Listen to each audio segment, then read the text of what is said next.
Hola a todos y a todas, esto es Ciclo, el periodístico de La Diaria, que semana a semana les trae las novedades de la campaña electoral. Hola Carlos, ¿cómo estás? ¿Cómo va, Nati? Sí, bueno. Esta semana tuvimos muchas noticias. De todo, ¿no? uno de los movimientos campaña. en el tablero electoral definitivamente es la reaparición, ¿no? La vuelta al ruedo político de Pedro Bordaberry. Por eso hoy en la mesa de análisis vamos a estar conversando, bueno, justamente de qué implica el retorno a la arena política de este ex senador, ex ministro de Turismo, ex precandidato o ex candidato presidencial, ¿no? En 2 oportunidades. Y también vamos a hablar, Carlos, de la ley de medios, la nueva ley de medios, ley de servicio de comunicación audiovisual, que se aprobó esta semana en diputados y que además el presidente Luis Lacalle Pou resolvió vetar uno de sus artículos, el más polémico, el artículo 72, que introdujo cabildo abierto vinculado a el equilibrio y el rigor en la información de los medios de comunicación, en la información política y de otros asuntos. Ahí hay un cimbronazo político también, ¿no? Pero eso será cuestión de próximos días. Sí, seguramente tenga sus consecuencias y bueno, y además va a tener que ser considerado el veto por el Parlamento. Y para responder las interrogantes sobre qué implica esta ley, esta nueva ley de servicios de comunicación audiovisual, vamos a estar entrevistando a Pilar Teijeiro de CAINFO y al docente e investigador Pedro Russi. Exactamente. También va a estar hoy en el programa Ileana da Silva con otras historias, poniéndole voz, poniéndole rostro a la creciente inmigración que está teniendo nuestro país. Y por supuesto también nos va a acompañar Brian Majlin con La Diario Verifica. Si les parece ahora, vamos al resumen semanal de cara electoral. Resumen semanal. Se votó la ley de medios. La ley de medios se votó definitivamente en diputados tras las modificaciones hechas en el Senado. La discusión generó enfrentamientos entre la oposición y el oficialismo y dentro de la coalición de gobierno. Además, el veto del presidente Luis Lacalle Pou a un artículo propuesto por Cabildo Abierto aumentó la polémica. Este proyecto de ley es el mejor proyecto de ley que podríamos haber tenido, ¿no? Ciertos temas que se trataron en la Cámara de Diputados, personalmente no las compartí. No comparto algún artículo que fue ingresado y votado en la Cámara de Senadores. Pero sí creo que este proyecto de ley es bastante mejor al que tenemos. Esta es una ley de medios, no es una ley contra los medios. Lo que estamos haciendo es tirarle salvavidas a los medios tradicionales de comunicación para que sigan subsistiendo, para poder mejorar nuestras comunicaciones y, ¿por qué no?, la democracia.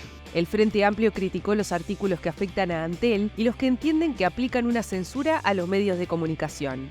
La verdad que estamos asistiendo a un capítulo más de esta nefasta serie de sucesos que nos ha inmerso el gobierno y el oficialismo en la discusión de la ley de medios. Lamentablemente, lo que llega del Senado es mucho peor de lo que el año pasado el oficialismo votó. Bordaberry se suma a la campaña. He meditado mucho esta decisión que hoy tomo porque es una decisión de vida. Pedirle el voto lo más sagrado a mis compatriotas para asumir la obligación de trabajar sin cesar, esforzándome al máximo. Ese es mi compromiso. Pedro Bordaberry anunció su regreso a la actividad política partidaria. El Colorado señaló que encabezará la lista 10 al Senado bajo el sublema Vamos Uruguay de cara a las elecciones nacionales de octubre. Horas extras en San José. La Junta de Transparencia y Ética Pública definió enviar a la Fiscalía la denuncia por presuntas irregularidades en materia de contrataciones directas en la Intendencia de Florida, liderada por Guillermo López del Partido Nacional. Se investiga 37 contrataciones directas a una empresa que pertenece al hijo y al ex esposo de la exsecretaria personal del intendente, Natalia Castellini, que fue contratada por la comuna floridense para recolectar residuos no domiciliarios. Nosotros logramos comprobar la existencia de hechos con clara apariencia delictiva. Además de denunciar lo del intendente de Florida ante la Fiscalía, se decidió que la JUTEP también analice la conducta del intendente. Más dudas sobre Venezuela.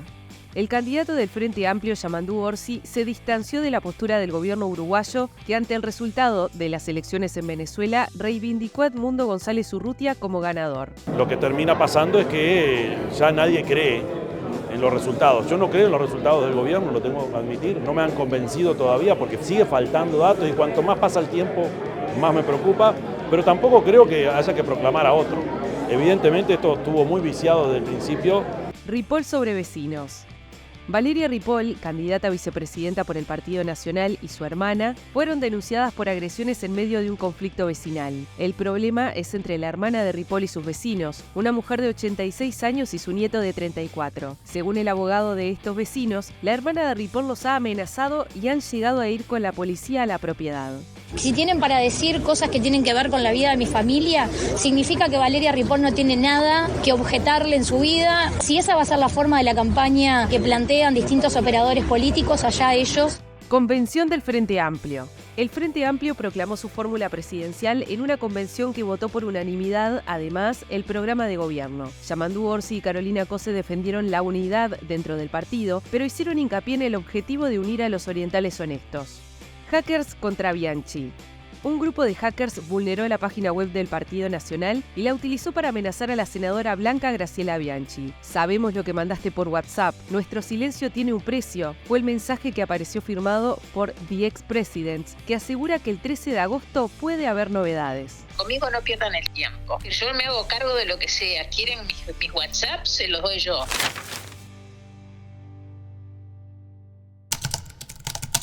La ley de medios volvió a confrontar al gobierno con la oposición, pero incluso a generar algún tipo de discusión en la interna de la coalición de gobierno. A pesar de ello, sin fisuras, todos levantaron la mano en la coalición de gobierno y votaron esta ley de medios.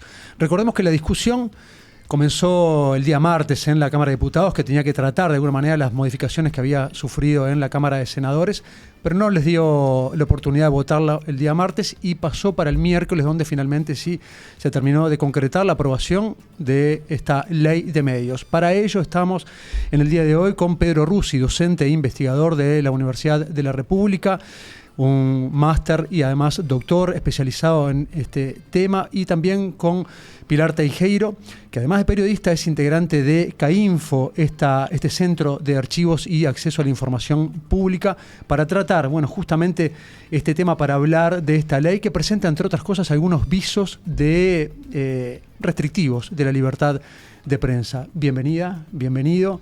Pedro, quizá para comenzar, ¿cuáles son los principales cambios que propone esta ley de medios? Yo creo que es interesante pensarlo desde la lógica y el paradigma que tiene esta ley de medios y cómo la mal llamada ley de medios, ¿no? Y cómo se enmarca en una propuesta política más amplia, ¿no? Esto hace parte de una lógica y un paradigma de la refundación. Aquí se está, como se refundó con la LUC, como también con otras acciones, hay una refundación de una forma de entender la política y la democracia. Y yo creo que esto, la ley que se aprueba ayer, es un sentido de mirar la política donde hay que borrar o apagar todo lo que se había hecho, o todo lo que es parte de una construcción democrática, y después lo discutiremos, para proponer otro camino. Y cuando se propone otro camino, quiere decir otra forma de entender la política, ¿no? Sin embargo, algunas disposiciones de la ley vigente, o la ley vigente hasta hace muy poco, se mantuvieron en la ley actual. Ahí sí quedó un camino trazado que no se desandó, digamos, respecto a, por ejemplo, las campañas de bien público o los derechos de las infancias. ¿Cómo ven esas continuidades? ¿Cómo ves, Pilar, vos esas continuidades y esas rupturas también que mencionaba Pedro? Las continuidades fueron relativamente pocas. Cuando comenzó este gobierno era tirar derogar la ley de servicios de comunicación audiovisual. No fue el caso y pasó por el proceso de diputados, se empeoró en el Senado y ahora quedó la que quedó, ¿no? Que se votó en el Senado. Es decir, ante la cantidad de cuestiones que considero regresivas, por lo menos desde CAINFO hemos sido muy críticos y también con otras organizaciones de la sociedad civil, son regresivas de los mejores estándares internacionales de derechos humanos, por lo menos en lo que tiene que ver con libertad informativa. Si pensamos, por ejemplo, por supuesto que se dejó afuera, y es un punto a favor, que no tocan los temas de contenidos de infancia, ¿no? Que era el único tema de contenidos de la ley de servicio de comunicación audiovisual anterior. Pero afecta la libertad de expresión, porque se mantiene, por lo menos por ahora, el artículo 72. Pero ya solo el hecho de votarlo es grave. También aumenta la concentración mediática, que capaz que la gente no se da cuenta, pero en realidad afecta lo que tiene que ver con la pluralidad, prioriza el modelo de negocios y lo que es la cuestión empresarial contra los derechos o en detrimento de los derechos de la gente, de la ciudadanía, de las mayorías. También, y para mí yo integro por CAINFO la comisión honoraria de asesora de Servicio de Comunicación Audiovisual, la Chasca, elimina la participación de la ciudadanía. Es grave. ¿Por qué? Porque hasta ahora había una transparencia en el otorgamiento, que se logró después de años, en el otorgamiento de licencias de radio y televisión.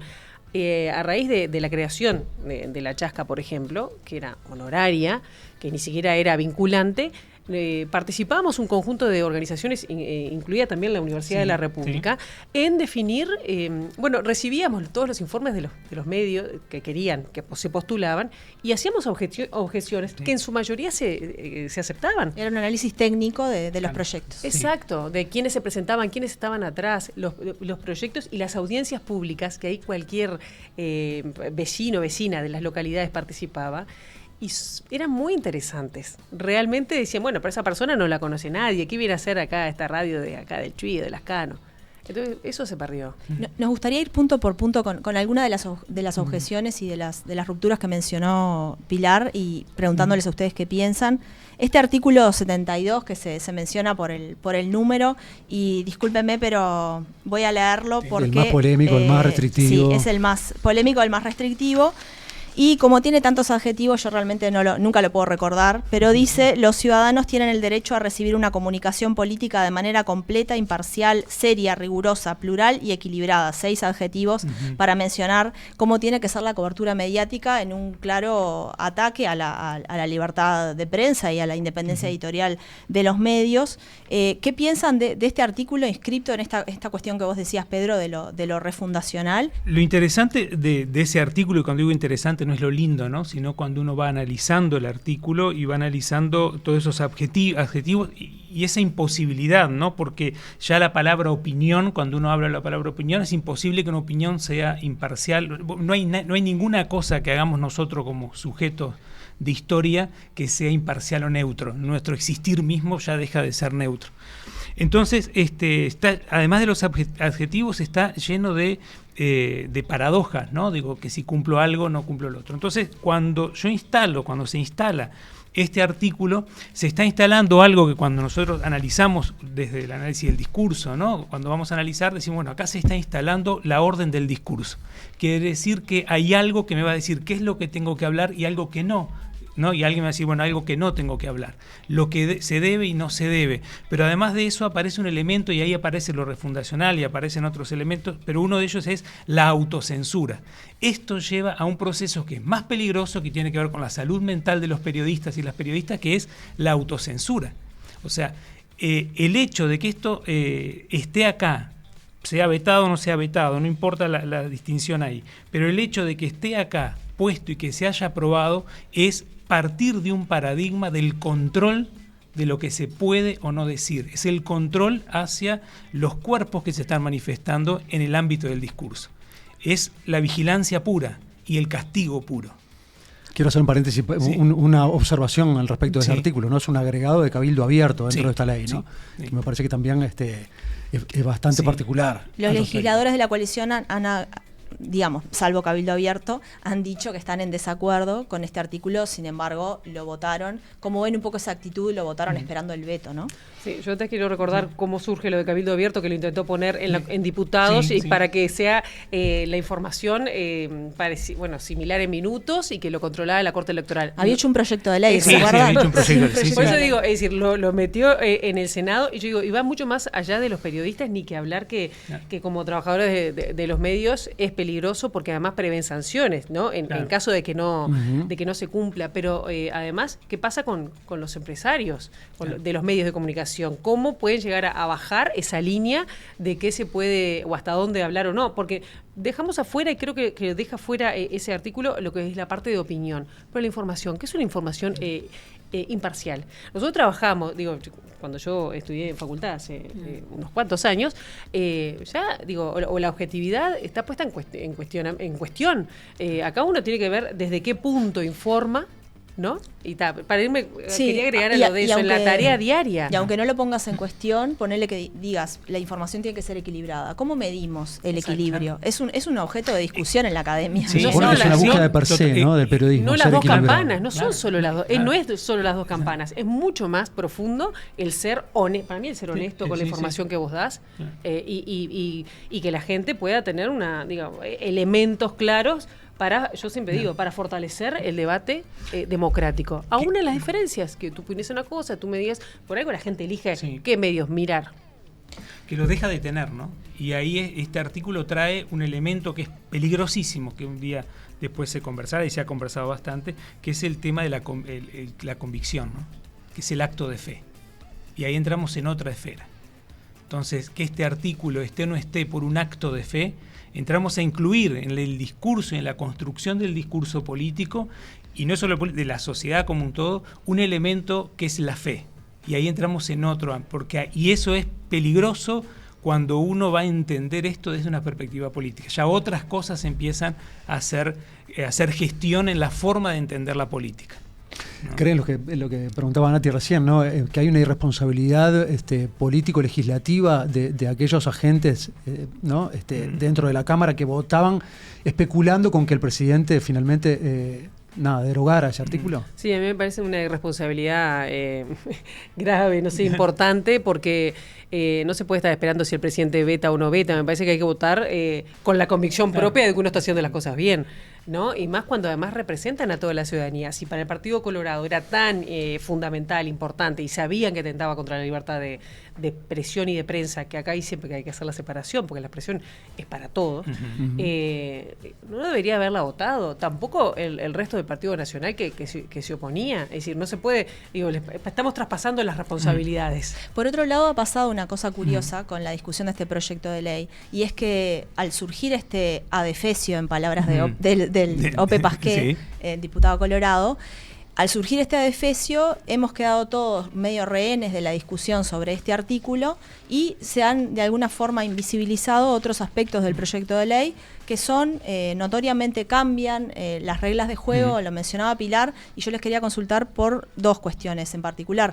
El aumento de los límites a la concentración mediática, que es bastante notorio, y también el hecho de la eliminación del canon. Recordemos que en la ley anterior los medios de comunicación, los servicios de comunicación audiovisual estaban obligados a pagar un canon por el uso de la frecuencia. Nunca se implementó durante los gobiernos del Frente Amplio, pero estaba vigente y nunca nadie lo implementó, y ahora se elimina definitivamente. Dos factores que benefician grandemente a los grandes grupos mediáticos nacionales. ¿Cómo ven esas disposiciones más duras del ecosistema mediático, ¿no?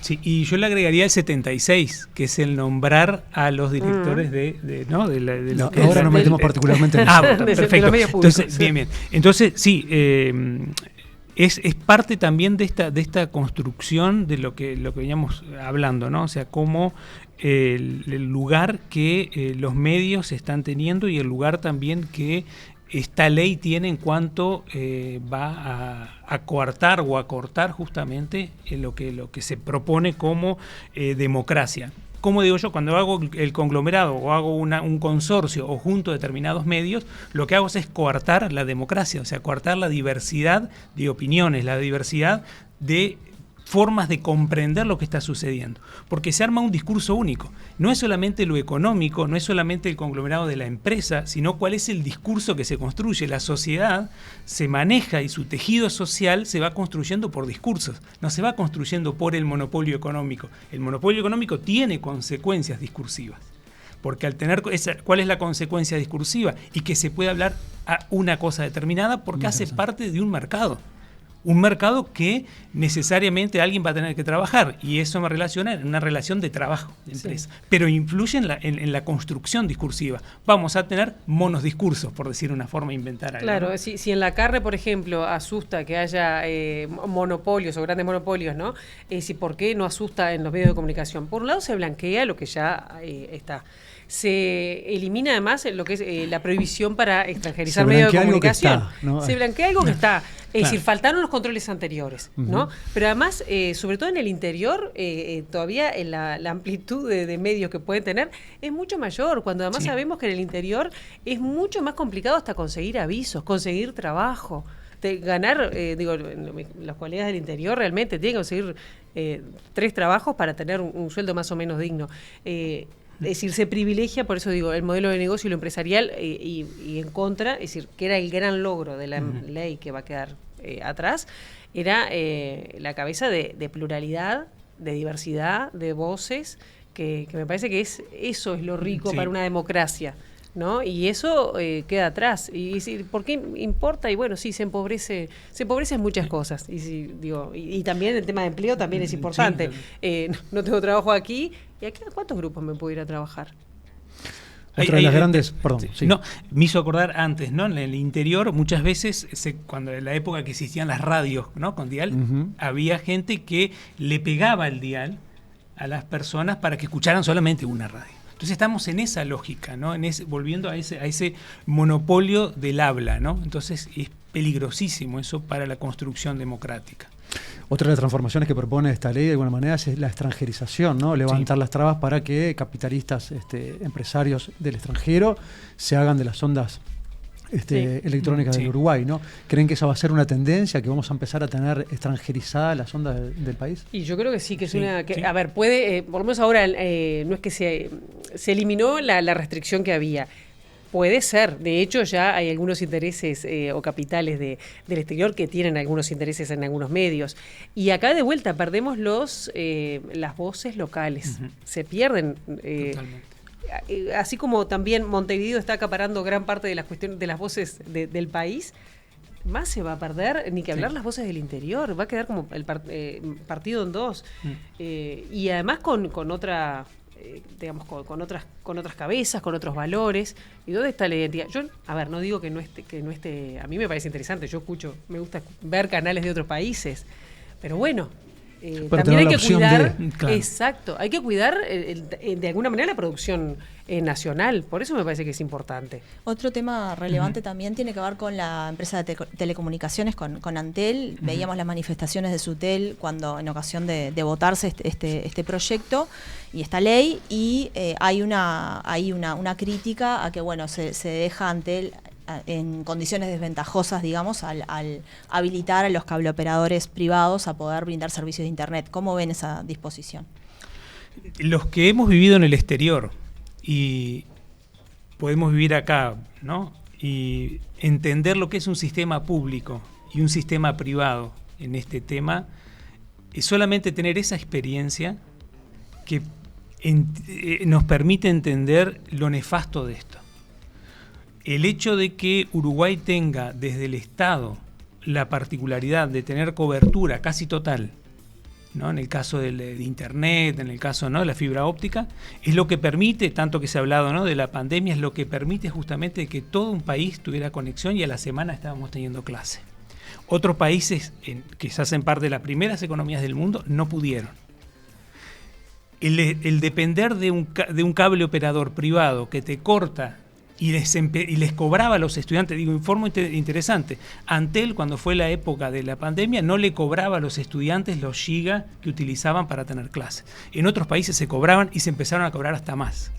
Eso es porque la mirada del negocio mira desde otra perspectiva. Entonces, cuando uno tiene esa experiencia donde el cable operador es privado y donde la lógica es privada, más que sea privada, la lógica es privada, entiende que esta pérdida, y por eso se pierde un derecho fundamental, un derecho humano fundamental, porque no es que se pierde solamente la conexión, sino que se pierde la posibilidad de estar en un sistema interconectado, por ejemplo, en un proceso de educación, como fue en una situación particular como la pandemia. Pero es cuando... Y hay toda una estructura de Antel pública que se va a utilizar desde la perspectiva privada. O sea, eso también entra en juego, ¿no? Y es un gran negocio. Ni que hablar. Pedro Pilar, más allá de las transformaciones que tiene esta ley, ya para ir definiendo, cerrando la entrevista, una observación bien importante es el contexto en el que está planteada la aprobación de esta ley. ¿Cree que hay un intercambio a favores? O sea, es preelectoral. Sí, eso en contexto electoral, claro, diría yo. Sí, sin el pre, porque ya estamos en plena campaña. Sí. Bueno, no está demasiado confesado, pero sí creo que acá, por lo menos en lo que es la coalición de gobierno, hay un intercambio, es decir, voto esto por esto otro. Está la ley de financiamiento de los partidos políticos, que tuvo su que ver, que se aprobó antes de las internas, que se acuerdan que era si le pagaba o no se le pagaba a los medios por los minutos gratis que tenían los partidos. Es decir, ahí hay una cuestión que está vinculada y que, bueno, se pagan precios, ¿no? Lo cual me parece que no es transparente hacia la gente, porque la gente vota un partido, vota gente y no se transparentó. Nosotros, de alguna manera, es lo que nos dicen algunos legisladores, y bueno, sí, y bueno, están pagando. Entonces, y además aprobar una ley de este tipo en un contexto electoral, cuando en 3 meses están las elecciones, a mí me parece realmente grave. Y también nosotros, desde Gainfo, siempre trabajamos mucho más por el tema de la libertad de expresión, pero ya veníamos advirtiendo que hay amenazas a la libertad de expresión. Y esto va a caer, viene cayendo ya el país en el ranking de libertad de expresión. Yo creo que esto, siendo que habíamos sido un país de avanzada en América Latina, estamos cayendo unos cuantos pasos, ¿no? Unos cuantos puntos. Sí, la observación de organismos internacionales es bastante alarmante, ¿no? Es bien clara. Y en el contexto que estamos ahora, ya electoral, y que se pueda nombrar, ¿no? En el artículo 76, que se pueda nombrar el directorio de la televisión, ¿no? Radio y Televisión Nacional, y que quede por 6 años. Que además se ha dicho que es inconstitucional por parte de la división jurídica del Parlamento. Claro, entonces, de crear cargos. Se crea un cargo durante 6 años y o sea, ¿qué es esto? Y la pregunta que deja esto es decir, ¿dónde está lo urgente de todo esto? Es un directorio que entraría en ejercicio 30 días después de entrar en vigor 30 días después la ley, ¿no? de ahora, o sea, 30 hay una cosa días, que tampoco me preocupa, me preocupa en este contexto, pero cuando pensamos en otros grandes medios públicos, BBC, van desfasados con los periodos de gobierno. A mí eso no me preocupa si hay un gran acuerdo y las reglas de juego claras. Sí. No es el caso. Claro. Por eso el contexto es interesante, ¿no? En el contexto que estamos, bueno, las cosas no son, donde estamos votando por fe y por convicción y esto, bueno, las cosas no están claras, ¿no? Pilar y Pedro, muchísimas gracias por estos minutos en ciclo y seguimos con más información. Muchísimas gracias.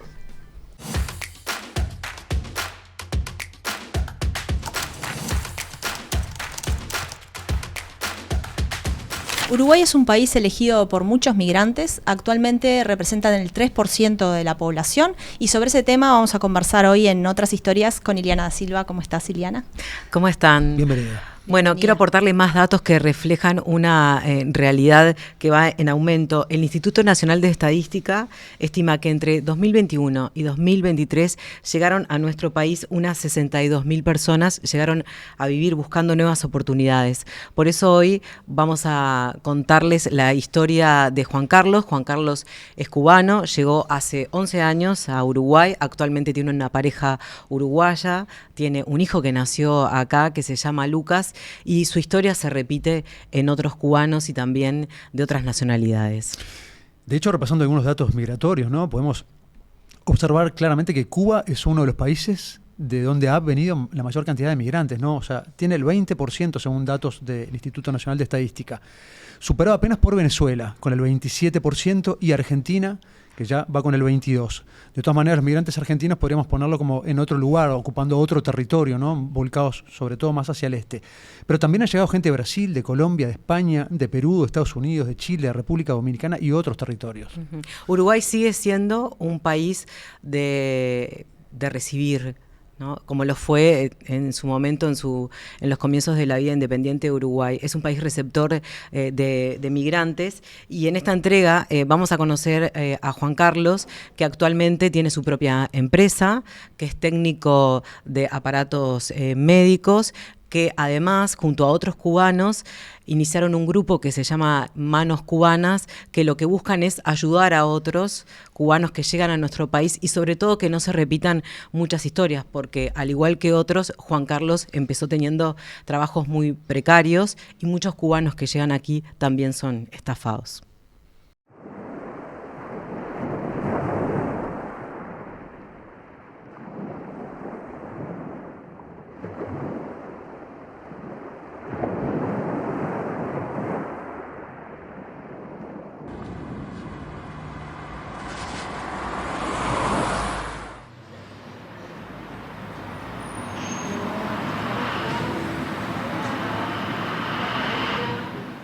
Llegué a Uruguay el 2013, el 12 de enero. Estaba en la misión médica en Venezuela.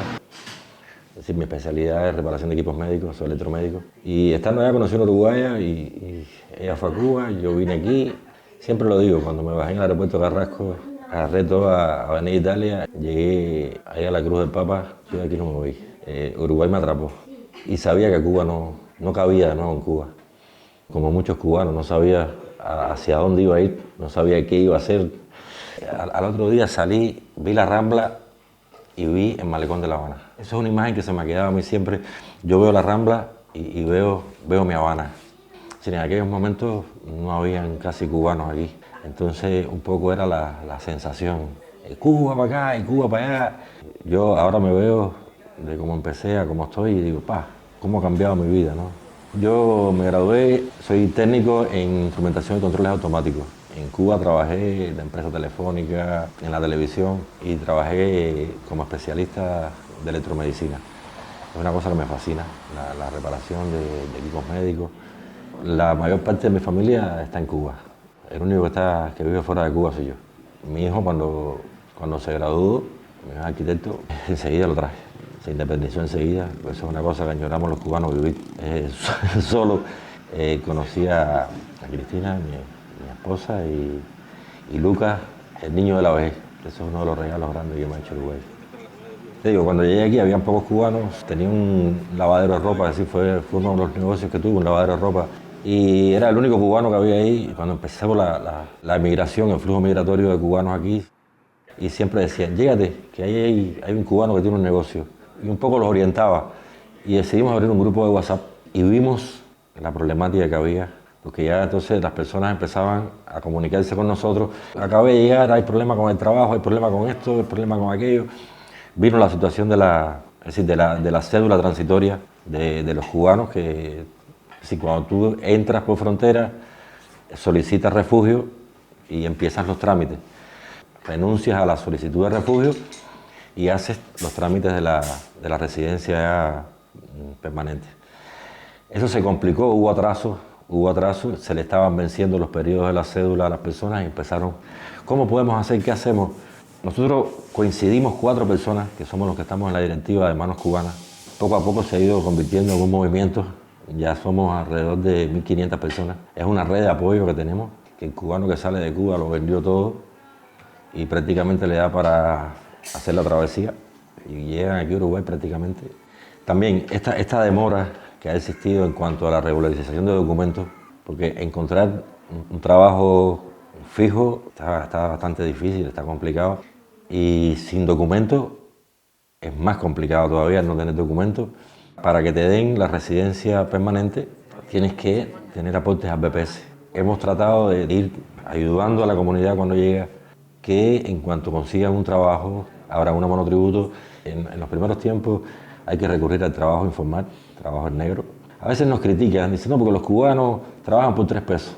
A veces no nos queda más remedio, porque tienes que pagar una pensión, porque tienes que pagar comida, y bueno, si lo que hay es un trabajo de 3 pesos, hay que agarrarlo, no nos queda de otra. Sé que el trabajo informal y el trabajo en negro no es una cosa que está porque llegamos los cubanos, llegamos los venezolanos. Eso ha existido siempre, ahora a lo mejor se ve un poco más acrecentado. Los hombres, por ejemplo, guardias de seguridad, residenciales, las mujeres también, residenciales, limpieza, casi todo el mundo empieza por ahí. Nos da una alegría cuando alguien dice, ya tengo trabajo, empecé, pero nos da más alegría todavía cuando alguien dice, ya dejé ese trabajo, ya estoy trabajando en un perfil más acorde a lo que... Mira, yo entré a una página de uruguayos por el mundo y la misma situación que pasamos nosotros aquí, la pasan los uruguayos que están en otros países. Entrar en el mercado laboral de cualquier país es difícil. Y el saber que por las cosas que he hecho, que estoy haciendo y que voy a seguir haciendo, no puedo entrar más a Cuba. Es la añoranza de venir de Ciudad de la Costa en la camioneta por la Rambla. Te digo, la Rambla y el Malecón para mí son lo mismo. Y siempre me he dicho, ¿por qué esto que estoy haciendo aquí no lo puedo hacer en mi país?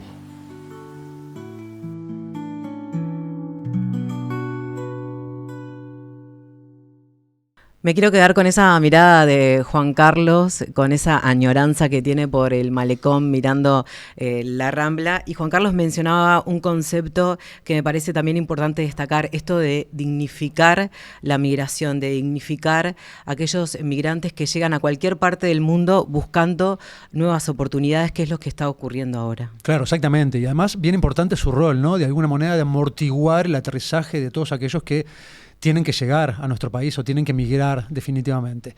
Muchísimas gracias, Ileana. Nos reencontramos próximamente con otras historias. Seguimos con más ciclo.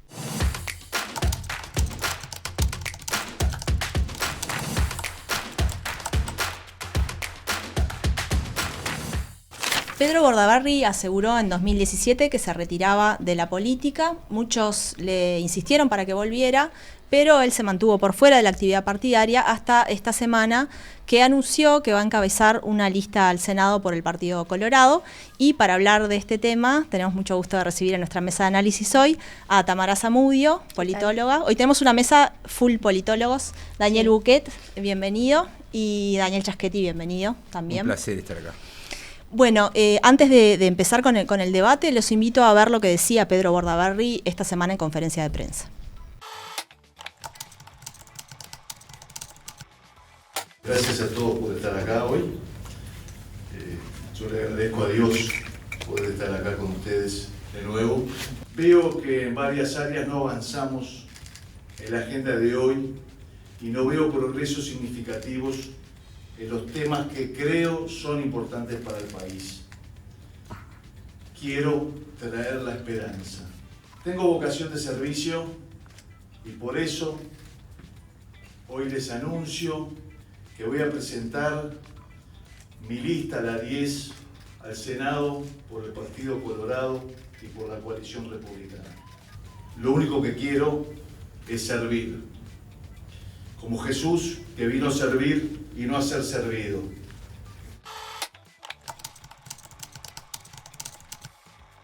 Bueno, esto es lo que decía Bordaberry esta semana. ¿Qué impacto piensan que tiene esta decisión para el Partido Colorado en primer lugar y también para la coalición oficialista?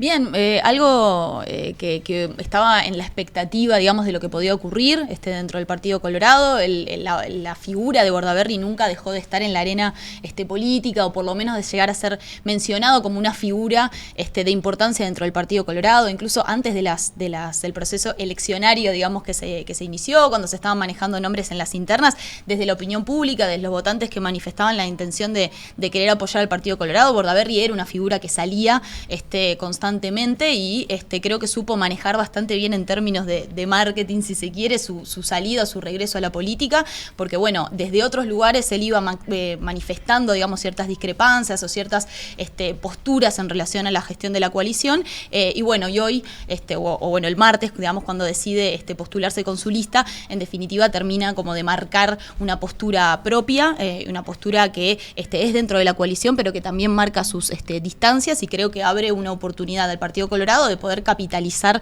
un electorado quizás más distante o más crítico con la coalición, pero ideológicamente cercano. Recordemos que uno de esos posicionamientos tuvo que ver con toda la cuestión del caso Marcet y H, ¿no? Sí, yo de Bordaberry diría dos cosas como punto de partida. Primero, Bordaberry es el dirigente más importante del Partido Colorado del siglo XXI y de repente lo perdemos un poco de vista porque el señor es ubicuo, ¿viste? Está o no está. Pero el siglo XXI fue la caída del Partido Colorado y Bordaberry fue la figura que lo recuperó, no demasiado, pero lo recuperó. Y de ahí, como decía Tamara, hasta principios de este año vos preguntabas el voto en la interna del Partido Colorado y ganaba Bordaberry, ganaba, y no era candidato, ¿entendés? Desde 2009, que sacó una votación interesante, una especie de fracaso en el 2014 que creo que lo llevó un poco a decir, bueno, ya está, ya di lo que tenía para dar, y esta cosa de que se retira y no se retira, porque en el 2019 ofreció presentar su lista al Senado y fue repudiado por Sanguinetti y Talvi,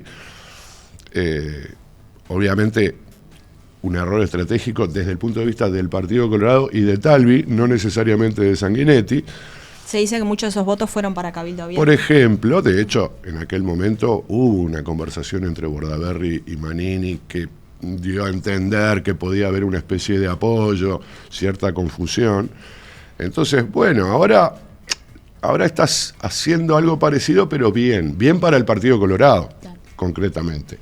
¿Por qué? Bueno, sí, porque es la figura sigue siendo la figura más potente. Es difícil compararlo ahora con Ojeda porque es un emergente nuevo, pero es la figura más potente, va a ayudar al desempeño electoral del Partido Colorado, y además es un político que tiene experiencia, capaz que la experiencia no es lo más importante, que tiene mucha capacidad política, que tiene mucha capacidad legislativa incluso. Entonces, bueno, desde el punto de vista del Partido Colorado es una buena noticia. Tiene un efecto además sobre la competencia dentro de la coalición, ¿no? Porque si bien jurídicamente no hay competencia, son partidos independientes, ellos políticamente asumen como que están trabajando en forma coordinada y que votar a uno o a otro es como ya adelantarse a un posible gobierno de coalición. El efecto tiene que ver con el voto de derecha, que en la elección pasada lo tuvo el Partido Nacional, los estudios que existen muestran eso, lo tuvo Cabildo, pero también lo tuvo el Partido Nacional, y que en esta ocasión el Partido Nacional tiene dos problemas. Uno, tiene una fórmula muy corrida al centro, la fórmula Delgado-Ripoll, y lo otro es que la lista 71, que es en cierto modo el depositario histórico del voto de derecha, muy golpeada. ¿Por qué? Bueno, porque su líder, Heber, salió mal del Ministerio del Interior, porque el segundo, que era Penades, está preso, y porque en la interna su candidata Laura Raffo no llegó al 20% de los votos en una votación que fue muy mala para el Partido Nacional. Y luego fue descartada de la fórmula. Y fue descartada de la fórmula. Entonces, digamos que ahora la lista 71 está como tratándose de reestructurar, están activos, están asumiendo el perfil que no tuvieron hasta ahora.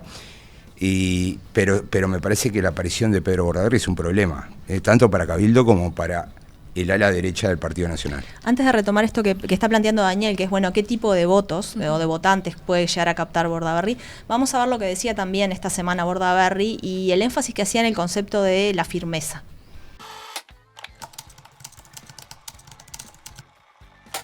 Me presento para trabajar con firmeza, con un gobierno que sea firme contra el delito, con un parlamento que sea firme contra la corrupción, con un país que sea firme en trabajar por la mejora económica de todos.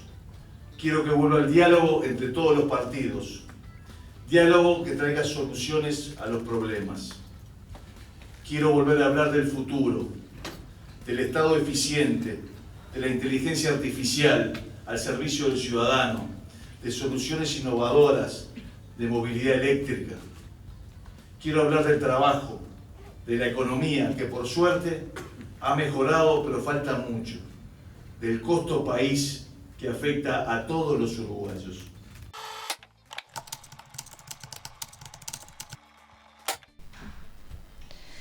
Bueno, con este mensaje y con lo que dijo brevemente, ¿qué piensan de los votos que está buscando captar Bordaberry con estos tipos de discursos? Bien, no, ahí justamente retomando alguna cuestión que mencionaba anteriormente, creo que ahí queda bastante claro que Bordaberry va a tratar de instalarse como una figura bastante crítica, ¿no?, con lo que ha sido la gestión del actual gobierno, algo que el Partido Colorado venía identificando como un problema, ¿no? Teníamos a Ojeda como candidato a presidente que manifiesta abiertamente su simpatía y su admiración por la calle Pou y por todo lo que ha hecho esta gestión. Robert Silva, el candidato a la vicepresidencia, integró la gestión del actual gobierno, y Bordaberry siempre ha sido bastante crítico en algunas columnas que hacían búsqueda, en algunas otras salidas por Twitter, siempre dejaba ahí plasmada una imagen crítica en estos temas que mencionaba, ¿no? El aspectos económicos, sobre todo la corrupción, donde decíamos ha sido muy crítico con algunos casos y algunas causas, y también con el tema de la seguridad, ¿no?, que es uno de los aspectos más criticados en relación a los resultados del actual gobierno. Entonces creo que en ese sentido abre una nueva línea, digamos, digamos, o una nueva línea discursiva dentro del Partido Colorado, donde, bueno, hay más libertad, si se quiere, de poder ser crítico con la actual gestión y quizás, como decía, capitalizar en estos temas y en estos aspectos una mirada un poco de, no sé si de una oposición, pero sí firmemente de una separación de lo que es la gestión del gobierno, algo, como decía, que el Partido Colorado venía encontrando dificultad a nivel estratégico y que creo que puede capitalizar bastante bien a través de Bordaberry, ¿no? Sí, tal vez señaló los aspectos centrales. La economía con una posición un poco más ambigua, es decir, estamos bien pero no es suficiente, claro. Entonces hay que mejorar. Y después los dos puntos débiles, seguridad y corrupción. Donde, bueno, habrá que ver cómo instala un discurso al respecto que sea creíble en términos de la gente está preocupada por la seguridad, la gente no percibe que el tema haya mejorado, ni mucho menos. El Frente Amplio no tiene un espacio como para ser como una alternativa creíble en la materia, ¿no? Como pudo haber sido la actual coalición en su momento. Bueno, capaz que Bordaberry sí tiene elementos como para dar alguna versión donde yo sé cómo resolver esto, o el Partido Colorado en su conjunto, con su vía, con otras figuras, el propio Ojeda. Entonces, ese es un nicho muy importante porque es un factor de inconformidad muy considerable, y el de la corrupción naturalmente también. No es top 10, o bueno, no es top 3, digamos. La gente no es que lo que más le preocupa sea la corrupción. Sin embargo, la sucesión de acontecimientos y el propio uso que va a hacer el Frente Amplio desde la oposición, o que viene haciendo y que eventualmente continuará haciendo, de estos temas, también genera como un espacio desde socios de la coalición de diferenciarse. Y decir, bueno, acá habrá algunos corruptos, pero no todos somos corruptos, y Bordaberry podría tratar de capitalizar ese perfil. ¿Y les parece que queda un Partido Colorado más heterogéneo en términos ideológicos, de perfiles, con el ingreso de Bordaberry? Yo creo que sí. Me parece que el ingreso de Bordaberry como que le va a dar más libertad al otro sector que, digamos, viene a ser Ciudadanos y aquellos que apoyaron a Ojeda, como para hacer una política más de centro, digamos, ¿no? Eso sería el ideal porque sabemos que cuanto más amplias y desplegadas estén las salas, mejor le va al partido, ¿no? Eso es algo que todo el mundo lo tiene en mente y creo que tiene toda la oportunidad. Yo creo que además Bordaberry le va a devolver cierta autonomía que la perdió durante el gobierno. Durante los 5 años integrando la coalición, el Partido Colorado perdió autonomía. Le llamo autonomía a la posibilidad de criticar las cosas que les parezcan mal. Durante el periodo de gobierno, los dirigentes del Partido Colorado callaban. ¿Y por qué te parece que sucedió eso? Bueno, porque Bordaberry estuvo afuera y ya ha sido crítico desde sus columnas. Y yo creo que existe la posibilidad de ser crítico e integrar un gobierno. Si vos mirás la política europea, donde la mayoría de los países lo gobiernan coaliciones, vas a ver que los partidos que son minoritarios en esa coalición, que son socios, siempre se las ingenian para mostrar la diferencia. Y yo creo que uno de los problemas del Partido Colorado durante estos años ha sido que fue incapaz de mostrarse diferente al Partido Nacional. Creo que capaz que Bordaberry le devuelve esa forma de hacerlo, y la pérdida del temor, porque es como que la calle Pou se transformó en una especie de super yo, donde lo tienen siempre presente y tienen miedo de erosionar su legitimidad y su liderazgo, pero lo cierto es que es otro partido y la suerte electoral está en juego en estos meses. Lo que está en juego no es solo pasar a segunda vuelta, sino también bancas en el Senado, en diputados, ¿no? A mí me llamó la atención, por ejemplo, los elementos gráficos de la campaña de ahora pasando a Ojeda, ¿no? Y vinculándolo con Bordaberry. No sé si recuerdan, pero cuando uno mira la campaña de Ojeda post internas, si uno que ya está la gráfica, está en la vía pública inmediatamente después de que terminó la elección interna, tiene los colores, el celeste y el rojo, o sea, tradicionalmente el celeste asociado con el Partido Nacional y el colorado con el Partido Colorado, y aglutina esos dos elementos y además habla de que él es coalicionista y el nuevo presidente, etcétera. Y me hizo acordar, no sé si recuerdan también en la campaña gráfica de Vamos Uruguay de Bordaberry, en su momento que también hizo el mismo juego. Sí. Recuerdan que de unir el celeste con el rojo.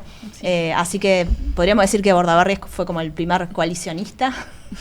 ¿O cómo lo ven? Bordaberry tuvo aquel acto luego de la primera vuelta de 2014 que fue a ver a Luis, nuestro actual presidente, y usó 2014. esa expresión sí. Un poco excedida, que era como un entusiasmo coalicionista.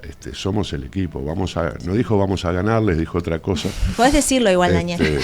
No, es que no estoy seguro si era vamos a hacer mierda a Tabaré. Pero en esa misma campaña también él atacó a la calle Pou. No, rumbo a octubre, está atacó bien. A la calle Pou, luego en segunda vuelta fue y le dijo vamos a hacer mierda. Está bien, porque son dos etapas. De hecho, Bordaberry había arrancado en 2009 y hasta cierto punto lo repitió con el coloradismo. Lo que él quiso recuperar fue el coloradismo. O sea, él no arrancó en términos coalición. Yo pondría ese momento justamente como el fin de somos los viejos rivales históricos, ahora somos amigos porque para ganarles a estos tenemos que estar juntos. De todos modos, yo creo que hay una dificultad grande en todos los partidos de la coalición, pero en los que no son el Partido Nacional sobre todo, porque es difícil entender las reglas del juego. Porque una cosa es que haya segunda vuelta y que para ganar la segunda vuelta necesites la mayoría de los votos y luego para gobernar necesites una mayoría legislativa y por lo tanto si no la tenés que armar una coalición.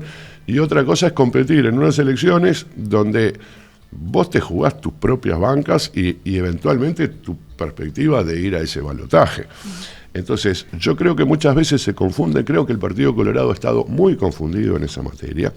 Sanguinetti no ayudó en lo más mínimo al Partido Colorado a potenciarse, sino que ayudó a ponerlo como segundón del Partido Nacional. Como que el interés superior de Sanguinetti era ganarle al Frente Amplio. Bueno, y yo qué sé, capaz que se sentía en deuda con la calle Herrera, ¿viste? Porque en su momento lo había traicionado y entonces dijo, ahora le voy a dar una mano al hijo. La verdad que la motivación de Sanguinetti es muy difícil de inescrutable. Sí, de saber. Exacto. ¿No? Pero no vamos a competir contra los blancos, vamos a apoyar a los blancos. La coalición va a existir, pero liderada por el Partido Nacional.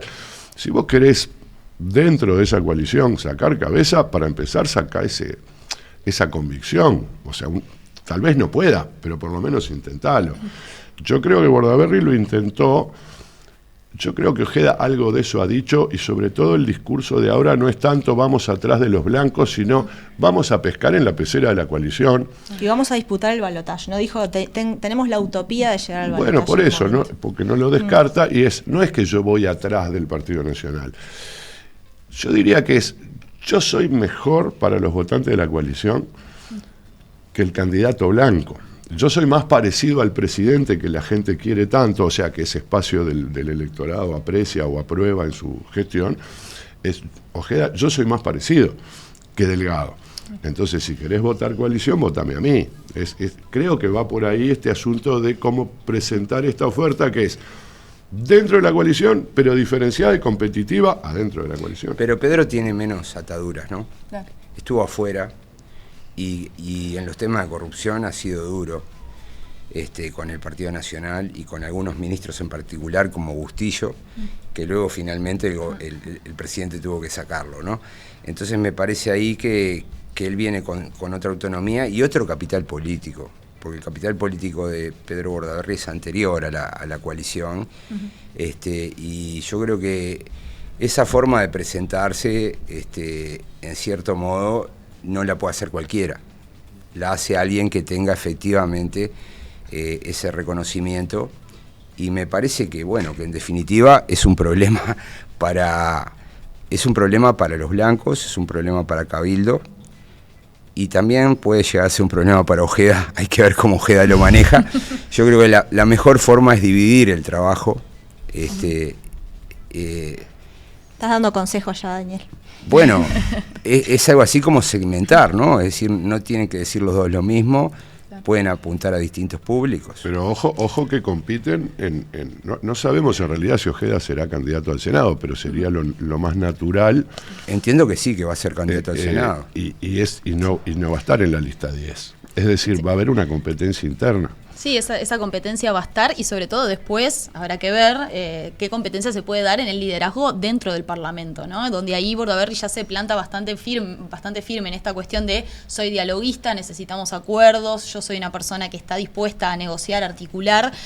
Bueno, ahí está hablando principalmente de lo que puede ser su función dentro del Parlamento, quizás en un rol que ha tenido y que ha transitado, digamos, con cierto éxito, digamos, o con una construcción de un liderazgo muy fuerte, que fue como oposición, ¿no? Que Bordaberry ha estado y participado del Parlamento como una de las figuras principales de la oposición. Y bueno, en un Parlamento que seguramente vaya a estar bastante fragmentado, habrá que ver si él logra, digamos, posicionarse o reposicionarse desde ese lugar, ¿no? Bueno, Tamara y los Danieles, muchísimas gracias por venir a Ciclo. Y fue seguimos. Un placer. Muy bien, seguimos con más información.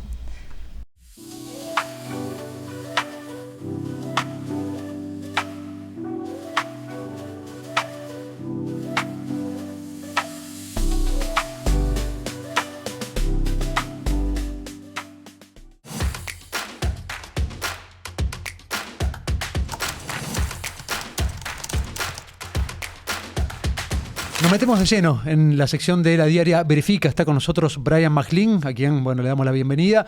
Brian, ¿en qué estuvieron trabajando esta semana? Bueno, muchas gracias. ¿Cómo andan? Esta semana en realidad estuvimos trabajando mucho sobre Venezuela, como sabrán, obviamente, porque transcurrieron las elecciones y mucha desinformación alrededor de eso, pero tuvimos la suerte de que los candidatos o algunos interesados en la candidatura a la Intendencia de Montevideo empezaron a hablar, así que en este caso trabajamos con algo de Martín Lema. Si les parece, veamos lo que dijo y les cuento un poco de qué se trata.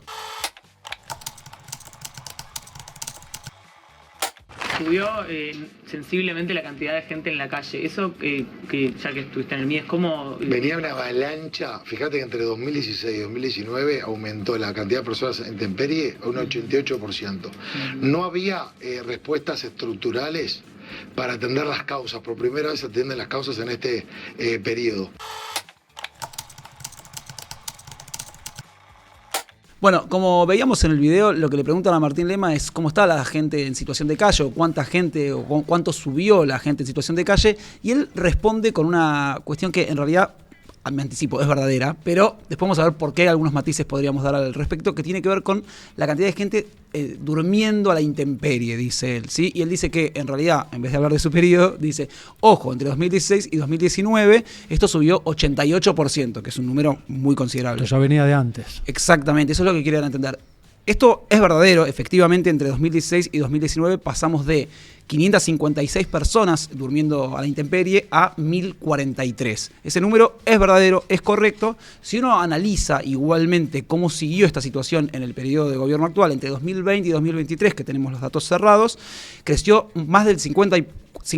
Estamos hablando de un 54% aproximadamente, de 885 personas en 2020 a 1.363 personas en 2023. Esto lo que nos muestra claramente es que es una tendencia que continúa, que permanece, pero yo al principio les decía que, si bien el dato es verdadero, la pregunta original que le hacían a Martín Lema no es solamente cuánta gente hay en situación de calle durante su gobierno, sino que hablaban precisamente de situación de calle. Y acá hay que diferenciar metodológicamente el cálculo, porque uno podría establecer, desde los censos de 2006 empezó a hacer el MIDES, empezó a analizar cuánta gente había en la calle, y uno podría calcular, por un lado, cuánta gente duerme a la intemperie, que es una cuestión, y otra cosa es cuánta gente está en situación de calle. Que puede dormir en refugios, por exactamente, ejemplo. De hecho la mayoría de esas personas duermen en refugios y por eso no son contabilizadas como que duerme la intemperie. Y este número que sería la Martín Lema es de gente que duerme a la intemperie y no de situación de calle. Si uno va a esos datos, más allá que la tendencia igual es la misma y se va agravando, los datos son un poco más chicos en relación a la cantidad de gente en situación de calle, al aumento, ¿no? En cantidad total, que es mayor,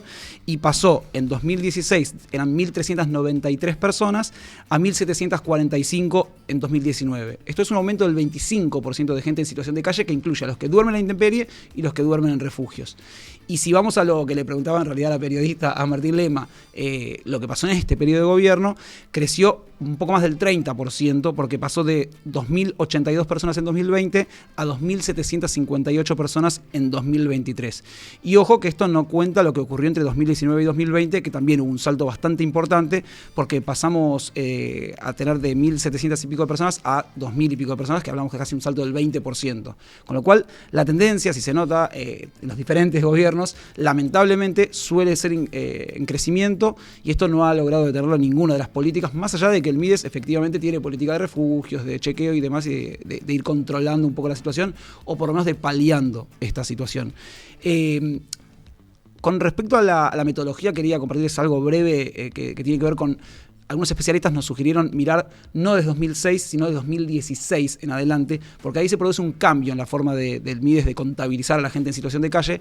Al principio lo que hacían era ir caminando las calles, precisamente 26 de 29 zonas de Montevideo, y en relación a una simple visualización, es decir, mirar en cada lugar a ver dónde encontraban gente durmiendo o con cartones o con nylon o con situaciones muy precarias, y las anotaban como gente durmiendo en situación a intemperie en ese caso. En 2016 esto se fue como sofisticando, obviamente por los métodos y los mecanismos de control, de satelital, de imágenes, también por los censos recorriendo las zonas, se amplió las zonas que se visitaban, pero además también se incluyó la interacción con las personas que estaban durmiendo en la intemperie, consultándoles cómo vivían, en qué situación, si estaban ahí ocasionalmente, si no estaban ocasionalmente, con lo cual se tienen datos un poco más certeros y son los que permiten comparar la situación de 2016 a la actualidad.